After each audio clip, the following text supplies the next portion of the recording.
उस समय डॉक्टर बहुत कम होते थे। जब 1914 में डॉक्टर बन गए तो इनके प्रिंसिपल ने, डॉक्टर मलिक नाम के व्यक्ति थे, उन्होंने बुलाया इनको कि तुम चाहो तो एक बहुत अच्छी नौकरी है, तुम्हें म्यांमार के फ्रंट पर भेज देते हैं। तो उन्होंने कहा नहीं, मैं नौकरी के लिए नहीं पढ़ रहा हूं, मैं तो समाज की जो बीमारी है इसको दूर करना चाहता हूं, इसके लिए कटिबद्ध हूं। यानी उन दिनों ने इतिहास की बहुत पुस्तकें पढ़ी, उन्होंने खुद लिखा, उन्होंने बताया एक जगह भाषण में कि मैंने इतिहास का अध्ययन किया और मुझे बहुत चिंता होती थी कि ये देश आखिर इतना संपन्न होने के बाद भी गुलाम क्यों है। यानी 1928 में सुभाष के साथ भी इनकी वार्ता हुई थी, सुभाष चंद्र बोस के साथ। डॉक्टर हेडगेवार ने पूसद में अपने संबोधन में कहा था कि स्वतंत्रता के लिए अंग्रेजों के बूट की पॉलिश करने से लेकर उनके बूट को पैर से निकालकर उससे उनके ही सिर को लहूलुहान करने तक के सब मार्ग मेरे स्वतंत्रता प्राप्ति के साधन हो सकते हैं। मैं इतना ही जानता हूं कि देश को स्वतंत्र कराना है। विजयादशमी 1931 को डॉक्टर हेडगेवार जेल में थे। उनकी अनुपस्थिति में गांव-गांव में संघ की शाखाओं पर एक संदेश पढ़ा गया, जिसमें कहा गया था, देश की परतंत्रता नष्ट होकर जब तक सारा समाज बलशाली और आत्मनिर्भर नहीं होता, तब तक रे मना तुझे निजी सुख की अभिलाषा का अधिकार नहीं।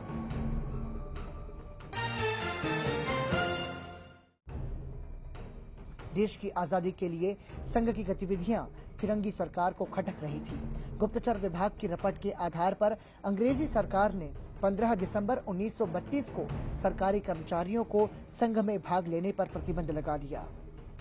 कहते बहुत रिपोर्ट थी इनकी, सीआईडी की रिपोर्ट, लेकिन 2 रिपोर्ट मैंने पढ़ी हैं जो उपलब्ध हैं।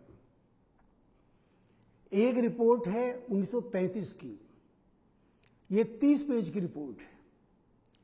ये रिपोर्ट नागपुर के जो डीसी थे उनके द्वारा तैयार की गई। उस काल में जो डीसी थे उन्होंने लिखा कि संघ जो है ये एक अहिंसक आंदोलन है और कोई हिंसा नहीं करता है। उन्होंने लिखा कि संघ कहता है कि हिंदुस्तान हिंदुओं का और उनमें छात्र भावना जगाना चाहता है। ये उन्होंने लिखा। उन्होंने ये भी लिखा कि अब 62 संस्थाएं चल रही है इनकी देश में और 31 में बनारस हिंदू यूनिवर्सिटी इनका केंद्र बन गया है, वहां पर चल रही है। इन्होंने 1932 में 15 दिसंबर वो संघ पर बैन लगा दिया था मध्य प्रदेश के अंदर कि संघ का कोई भी कार्यकर्ता पॉलिटिक्स में भाग नहीं लेगा, सरकारी नौकरी में जाएगा तो उसको निकाल दिया जाएगा। निकाले तो नहीं गए, लेकिन ये धमकी जरूर दी गई और ये सीआईडी रिपोर्ट कहती है कि कम से कम कड़ी नजर रखी जाए इनके बारे में। डॉक्टर हेडगेवार के देहांत के बाद 5 अगस्त 1940 को संघ की सैनिक वेशभूषा और प्रशिक्षण पर पूरे देश में प्रतिबंध लगा दिया। इंटरेस्टिंग बात यह है कि पहले सोचा गया कि संघ पर बैन लगाया जाए। क्या लगाया जाए, क्या आर्गुमेंट होने चाहिए? कहा कि संघ कम्युनल है। ये कम्युनल जो शब्द बाद में लोगों ने उसका मिसयूज किया, ये वहां से शुरुआत हुई। ब्रिटिश गवर्नमेंट के अनेक बड़े लोगों ने कहा दुनिया की डिक्शनरी देखो, डिक्शनरी में कम्युनल शब्द का मतलब क्या होता है, और कहा कि कम्युनल शब्द के अनुसार संघ उसमें फिट नहीं बैठता, इसको कम्युनल नहीं कहा जा सकता। फिर सोचा कुछ और सोचो, तो कहा ये मिलिट्री वेशभूषा में रहते हैं तो मिलिट्री वेशभूषा का बैन लगाया जाए। फिर कहा मिलिट्री वेशभूषा के अंदर तो बहुत सारे और संस्थाएं हैं जो काम करती हैं, जिनका एक वेश है तो उनके वेश भी खत्म करने पड़ेंगे। फिर कहा नहीं, जो ड्रिल जो करते हैं ना वो बड़ी खतरनाक इनकी होती है, ड्रिल के आधार पर बैन किया जाएगा। तो फिर कहा स्काउट्स की भी ड्रिल होती है और ऐसी एसोसिएशन, तो ये नहीं किया जा सकता। तो ये सोचा गया कम से कम इस हिसाब से बैन नहीं किया जा सकता। एक प्रसंग ये भी आया कि आर्य समाज की तरह से है कि ना ये आर्य समाज की तरफ से भी नहीं, ये हिंदू महासभा की तरफ से ना हिंदू महासभा की तरफ से भी नहीं है। अब क्या करें? कहा गया इनके भाषणों की रिकॉर्डिंग की जाए। तो देश के अंदर जो प्रमुख भाषण उस समय के हुए उनकी रिकॉर्डिंग इस रिपोर्ट के अंदर कुछ दी गई है। यानी उस काल की रिपोर्टिंग 42-43 की रिपोर्ट हमारे सामने रखती है। ये भी लिखा कि अब संघ के सदस्यों की संख्या 75,000 हो गई है। बहुत बड़ी संख्या बढ़ गई है और ये तेजी से बढ़ रहा है, लेकिन उनके पास कोई आर्गुमेंट नहीं था जिसके कारण बैन लगा सके। संघ और स्वयंसेवकों की देशभक्ति को देखकर कई नेता संघ के पास पहुंचे। हालांकि कांग्रेस ने संघ से दूरी बना ली थी, फिर भी लोग आ रहे थे। गांधी जी ने ये कहा, डॉक्टर, जो काम मैं करना चाहता था वो तो तुमने करके दिखा दिया। अब ये उन्होंने इस परिप्रेक्ष्य में कहा कि वहां शिविर में गांधी जी ने पूछा, कभी ये जितने भी स्वयंसेवक हैं इनमें हरिजन कितने हैं? तो जो अधिकारी थे वहां उन्होंने कहा, जी हमें तो पता नहीं है कितने हैं, हम तो किसी से पूछते नहीं है कि कौन हरिजन है और कौन हरिजन नहीं है, हम तो जात पात को पूछते नहीं है। कह नहीं, मुझे तो ये चाहिए। तो उनका जी ठीक है, तो फिर ऐसा करिए आप ही पूछ लीजिए। तो सभी स्वयंसेवकों को अपने अपने टेंट के बाहर खड़े होने के लिए कह दिया गया। सब खड़े हो गए और गांधी जी गए सब और एक एक से पूछा उन्होंने। तो उनमें से लगभग 70 लोग हरिजन निकले। तो गांधी जी ने कहा, अरे भाई इतने लोग यहां पर हैं और ये सब लोग एक ही पंक्ति में बैठकर खाना खाते हैं और बाकी लोगों को कोई इससे परहेज नहीं होता। नहीं, यहाँ कोई नहीं, सब एक पंक्ति में खाते हैं, एक ढंग से रहते हैं, एक तरीके से रहते हैं। और हमने तो आज आपने पूछा तो हमें पता लगा कि ये है, नहीं तो हम तो पूछते भी नहीं है। 1942 में आंदोलन से पहले ही आंदोलन के सभी नेता गिरफ्तार कर लिए गए। ऐसे में गुस्साई जनता ने विप्लव शुरू कर दिया। सैकड़ों स्वयंसेवकों का बलिदान हो गया। जयप्रकाश नारायण और अरुणा आसफ अली ने दिल्ली के संघ चालक लाला हंसराज गुप्त के यहाँ आश्रय लिया। समाजवादी अच्युत पटवर्धन और साने गुरुजी ने पूना के संघ चालक भाऊ साहब देशमुख के घर पर केंद्र बनाया था। क्रांतिकारी नाना पाटिल को सतारा जिले के औंध में संघ चालक पंडित सातवलेकर ने आश्रय दिया। 1942 का वो जो कुछ भी था वो 2-4 महीने में सब कुछ समाप्त हो गया और उसके बाद बहुत बड़ी निराशा आई समाज में। और वो निराशा तब दूर हुई, एक तो मैंने बहुत सारे संघ के बहुत सारे कांग्रेस के कार्यकर्ता जो उस समय थे वो संघ में आ गए।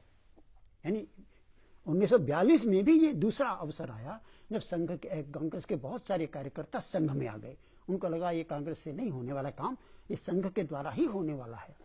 तो अनेक संघ कार्यकर्ता जो बाद में अच्छे अच्छे कार्यकर्ता बने वो 42 में कांग्रेस से आए हुए कार्यकर्ता थे।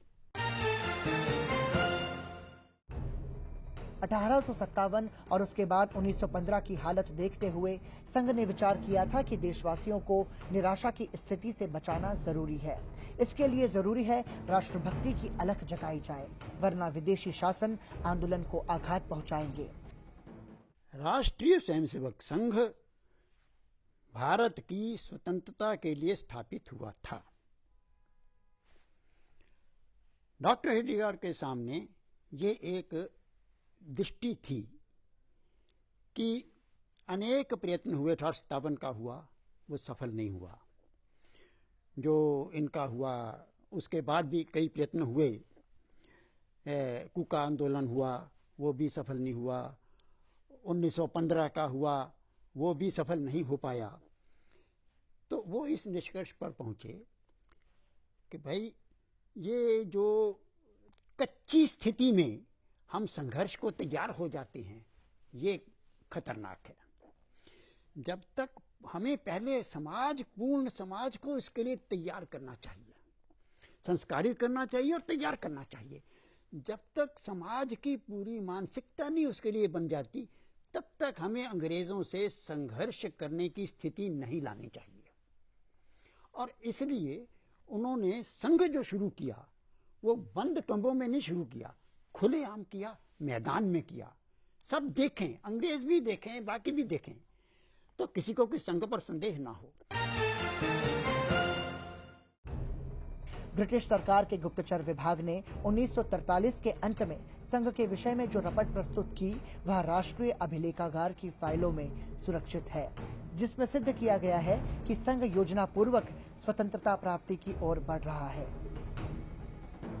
डॉक्टर हेडगेवार ने दूसरे दृष्टि से इसको लिया। उन्होंने कहा कि सबसे बड़ी आवश्यकता है इस देश में सांस्कृतिक क्रांति की। यानी कांग्रेस तो ये कहती थी देश की आजादी कैसे मिले, ये कहते थे आजादी गई कैसे, हम गुलाम क्यों हुए।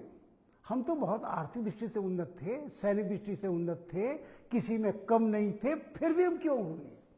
तो इनको लगा कि जो राष्ट्र की आवश्यकता है वो है कि आत्मस्मृति हमारे राष्ट्र में हो गई है, राष्ट्रीय चरित्र का अभाव हो गया है, हिंदू संगठन का अभाव है। इस कारण उन्होंने और 1925 में संघ की स्थापना की थी। 1928 में आरएसएस के विजयदशमी उत्सव पर भारत की असेंबली के प्रथम अध्यक्ष और सरदार पटेल के बड़े भाई विट्ठल भाई पटेल मौजूद थे। 1929 में महामना मदन मोहन मालवीय ने उत्सव में उपस्थित होकर संघ को अपना आशीर्वाद दिया।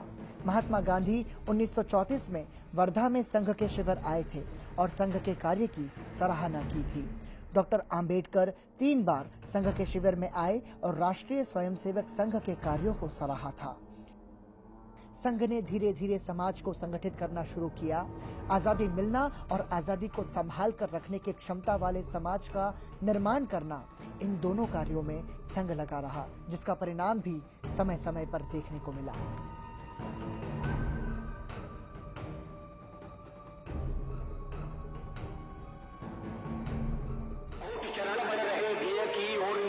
केशव के आजीवन तप की यह पवित्रतम धारा, सात सहस ही नहीं करेगा इससे भारत सारा।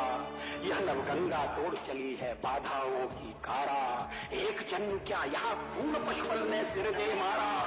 भू पर नहीं कोटि हृदयों में इसकी धार प्रबल है, इसे बांध रखने का पापी यत्न हुआ निष्फल है। तोड़ हिमालय चीर जटाए चली सिंधु की ओर, नगर ग्रामपुर डगर डुबाती इसका ओर न छोड़।